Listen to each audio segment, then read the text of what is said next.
प्रभाग क्रमांक 11च्या RPIच्या आठवले गटाच्या उमेदवार दीक्षा लोंढे यांच्या प्रचाराने आता सातपूर परिसरामध्ये आघाडी घेतली आहे।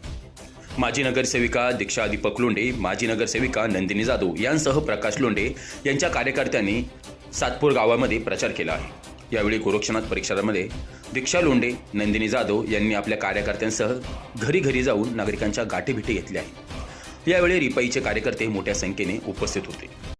प्रचार सुरू झालाय, प्रचारामध्ये आपण आघाडी घेतली, काय सांगणार?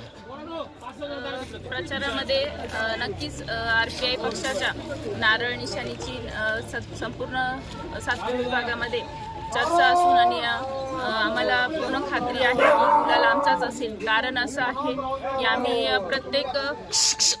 प्रत्येक भागामध्ये फेरी करत असताना लोकांचा प्रतिसाद हा आमच्या प्रति मोठा उत्साह आहे। प्रत्येक ठिकाणी औक्षण केलं जात आहे आणि आम्हाला आमच्या कार्यासाठी शुभेच्छा देत आहे। आम्ही केलेलं काम हे घेऊन आम्ही आज जनतेपर्यंत जात आहे आणि इथून पुढे सुद्धा होणारे कामांची त्यांना आमच्याकडून जी अपेक्षा आहे ती आम्ही पूर्ण करण्याचा प्रयत्न हा करणार आहे। लोंढे परिवार हा नेहमी प्रत्येकाच्या सुखदुःखात उभा राहिलेला आहे। कोरोनाच्या मोठ्या संकटकाळी सुद्धा हा परिवार उभा राहिलेला असून आमच्या संपूर्ण पॅनलची निशाणी नारळ आहे। आपण या नारळ निशाणीवर बटन दाबून आमच्या संपूर्ण पॅनलला विजयी करा, असेच मी सगळ्या नागरिकांना आवाहन करेन। धन्यवाद। आपण लोंढे आगे बढ़ो, हम तुम्हारे साथ हैं। आगे बढ़ो, हम तुम्हारे साथ हैं। आपण या प्रभागाच्या विद्यमान नगरसेवक होता। आपण अनेक विकास कामं केली, अजून भविष्यामध्ये विकास कामं अजून कोणती करणार आहे?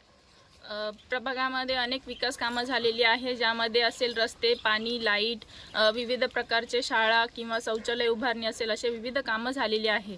तरी बऱ्याचशा भागांमध्ये अजून रस्त्यांची कामं बाकी आहे।